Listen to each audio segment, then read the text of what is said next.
How on earth do you take a faith, something with centuries of history and really deep theology, and explain it all to a 6-year-old? Well, today, we're not here to teach a religion. Nope, we're going to explore the fascinating way a textbook is designed to do exactly that. So, let's take a look inside.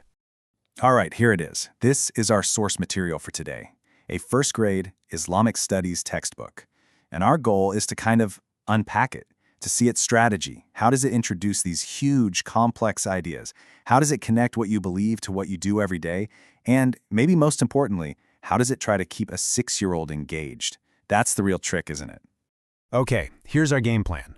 We're going to follow the book's own path. First, we'll look at its mission, the why. Then, we'll break down the core curriculum.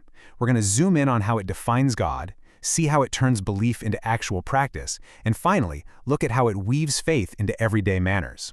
So first things first, the big why. Why was this book even made? What was the need for it? Well, lucky for us, the publisher's note gives a really clear answer. This quote right here really sets the stage. The people who made this book looked around and saw a major gap. There just wasn't enough modern, high-quality Islamic studies material available in English for kids in the school system. And you have to realize, this isn't just a one-off book. It's actually the very first step in a complete 12-year curriculum. The mission is pretty ambitious, to build an entire educational path that's authentic, thorough, and actually appealing for young English-speaking Muslims. Okay, so with that big mission, what are the actual building blocks? When you're starting from scratch with a first grader, what subjects do you decide are absolutely essential? The book lays out 6 core areas, and you can see it's a real mix, from deep topics like tafsir, that's interpretation of the Quran, and hadith, which are the sayings of the Prophet, all the way to just general etiquette. This structure tells you they're aiming for a comprehensive education right from the start. So, let's quickly define a few of these key terms. First up, Tawheed. This is the big one. It's the absolute foundational concept of Islam, the belief that God is one, and only one. Unsurprisingly, as we're about to see, this is the very first lesson in the entire book. Next is fiqh. The easiest way to think about this is as the how-to part of the faith. It gets into the details, the rules and procedures for rituals, prayer, and all sorts of things in daily life.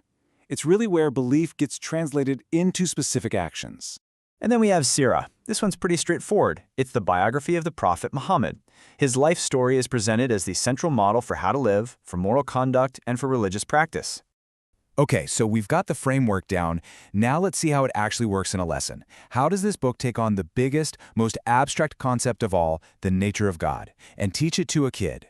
It starts with this, a simple, powerful, 3-word sentence: Allah is one. No complex philosophy, just one core idea, stated as a fact. But how do you explain what that even means to a child? Now, this is where the teaching method gets really clever. The book defines God mainly by explaining what he is not, and it uses concepts a 6-year-old already understands perfectly. A kid knows what parents are, what children are, what it means to be alive. So by contrasting the divine with these really familiar human things, the abstract idea starts to become a little more concrete. And this technique just keeps going. The book connects the idea of God to a child's most basic daily needs. You need to eat, you need to drink, you need to sleep. It explains that Allah doesn't need any of those things. It's a really powerful way to establish this idea of a creator who is completely different from us, the creation. And of course, it's a first-grade textbook. You can't just have concepts. So after the lesson, the learning is reinforced with activities. In this case, a simple word search helps lock in the key vocabulary: Allah and one. So you've established these core ideas, this theology. From there, the book makes a crucial move from belief to actual behavior. Let's see how it builds on that foundation to teach religious practices. Pretty quickly, the curriculum introduces the 5 pillars of Islam. These are the absolute foundational practices that form the framework of a Muslim's life. The book then dedicates whole chapters to explaining these duties, starting with one of the most central, prayer. And this is a perfect example of that term we learned earlier, fiqh, the how-to. There's a chapter literally called How Do I Perform Wudu, which is the ritual washing you do before prayer. And it breaks it all down into simple numbered steps.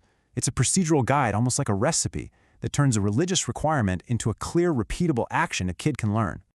But the teaching doesn't stop with big theology and major rituals. The final part of this educational journey is to show how faith connects to the smallest details of just living your life. And when you look at the table of contents, you see just how specific this gets. I mean, there are lessons on the etiquette of eating and drinking, of sleeping, even of using the toilet. It covers which hand to use for certain tasks, and it also folds in social conduct, like being kind to your parents, and just general courtesy. What this all shows is that the whole design is meant to be holistic. The goal seems to be creating this seamless connection between the huge idea that Allah is one and a small everyday action like how you eat your dinner. It's about making faith a constant, present part of a child's world. In the end, this whole question of how to teach faith to a child is a huge one, and it's something people of all beliefs think about.